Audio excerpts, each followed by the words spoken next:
Áudio 2 do livro Cristo, a essência de tudo o que é espiritual, de Watchman Nee. Parte 2, capítulo 1. Cristo é o caminho, a verdade e a vida. Certa vez, um servo do Senhor pregou uma mensagem em Romanos 6-8. Ao ouvir a mensagem, certo irmão disse: "Hoje consigo entender o caminho da vitória. Vejo claramente. De agora em diante, não serei mais derrotado como costumava ser." Um outro irmão aproximou-se do pregador e, quando questionado de como ele se sentia, disse: "Não sei como descrever. O Senhor, porém, abriu meus olhos e hoje eu ouvi." Aquilo que este último irmão obteve foi o próprio Senhor.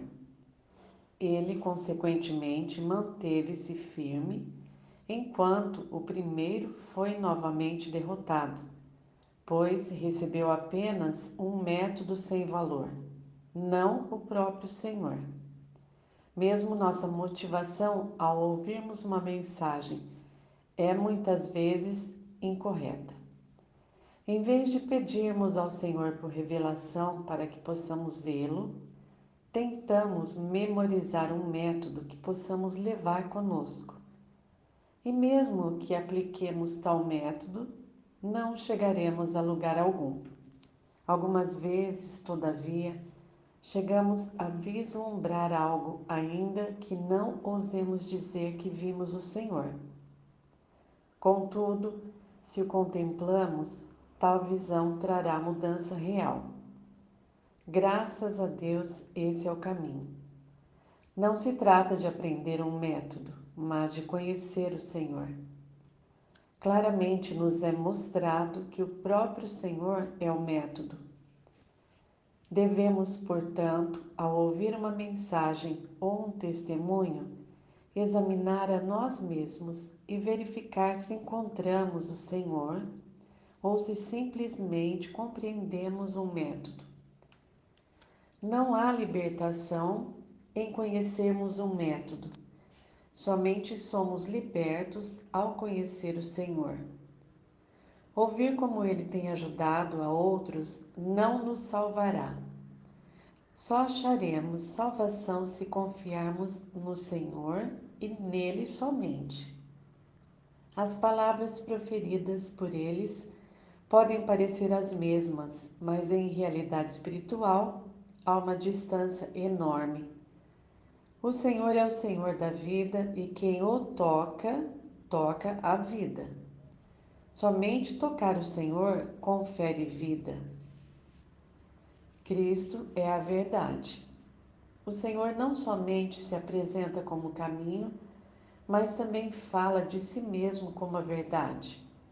A verdade não se refere a palavras a respeito de Cristo. O próprio Cristo é a verdade. Frequentemente, os cristãos consideram o ensino e interpretações de Cristo como verdades, apesar de a verdade não estar no relato de algo, mas na pessoa de Cristo.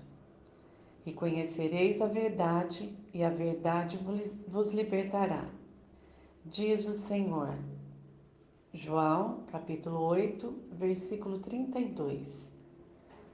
Se examinarmos nossa experiência, verificaremos que nenhuma verdade jamais nos libertou. A palavra de Deus diz que a verdade nos libertará, mas quantas vezes a verdade é simplesmente uma doutrina para nós? Nossos olhos não foram abertos para vermos a Cristo. Podemos ter falado de muitas doutrinas por anos a fio, e ainda assim não termos tido visão. Alguns são capazes de falar sobre a doutrina de morrer com Cristo, sem, no entanto, conhecer o poder dessa morte, ou mesmo de discutir sobre a vida de ressurreição sem conhecer seu poder. Se nossas palavras se resumem à mera doutrina, estamos manuseando algo morto. Certa vez, uma pessoa escreveu o seguinte: um irmão pecou contra mim e não estou certo se devo perdoá-lo. Peço, portanto, que me instrua com relação a isso. O meu coração está tranquilo diante de Deus. Se você disser que devo perdoar, eu o perdoarei. Se você achar que não devo, então não o perdoarei. O que podemos dizer dessa situação? Suponhamos que uma pessoa muito íntima minha morra e eu então escrevo uma carta para outra pessoa perguntando o seguinte: alguém muito querido morreu. Devo chorar por ela? Se você disser que devo, vou chorar. Mas se você disser que não, então não o farei.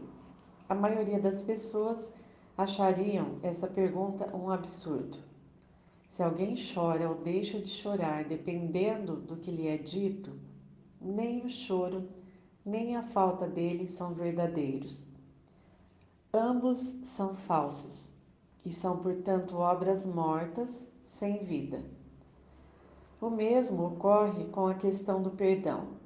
Todas as vezes que se age baseado em doutrinas mortas, o resultado é algo artificial, sem vida.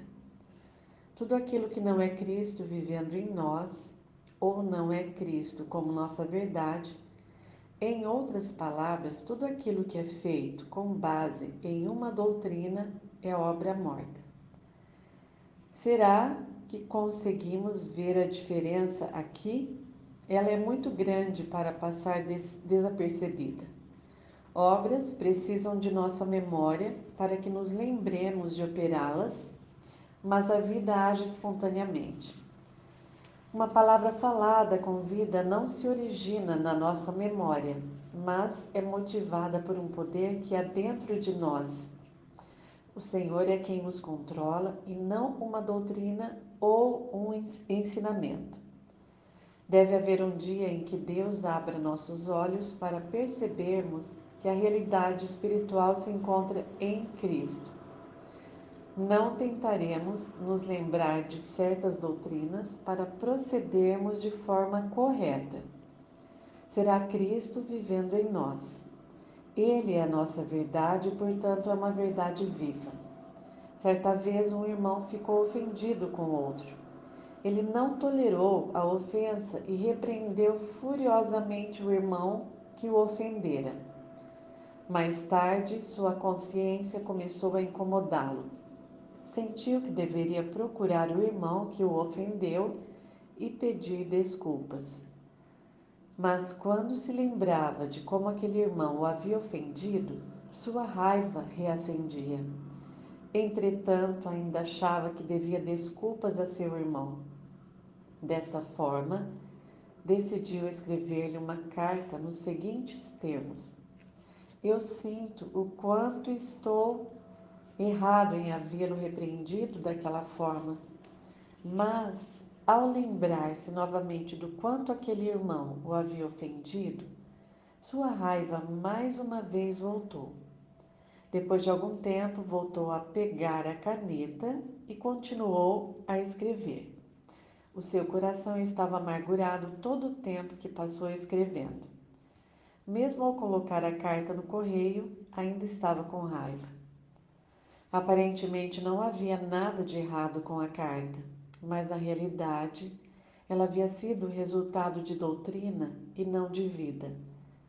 Apesar de haver escrito um pedido de desculpas, o seu coração permaneceu irado. Se ele encontrasse aquele irmão, poderia até mesmo cumprimentá-lo e apertar a sua mão, mas no íntimo a controvérsia não estaria terminada. E por isso, suas palavras não seriam naturais. Será que conseguimos perceber a diferença? O Senhor é a verdade. Devemos ser capazes de ver que em todas as questões espirituais, se o Senhor estiver presente, haverá vida, mas se Ele não estiver, haverá morte. Se algo for feito como resultado de sua obra, e se ele mesmo for refletido em nós, então isso será vivo. Cristo é a vida. Dando sequência às palavras, eu sou o caminho e a verdade, o Senhor acrescenta e a vida. Estamos conscientes do fato de que a vida se manifesta espontaneamente em obras, mas as obras não são, de forma alguma, um substituto para a vida.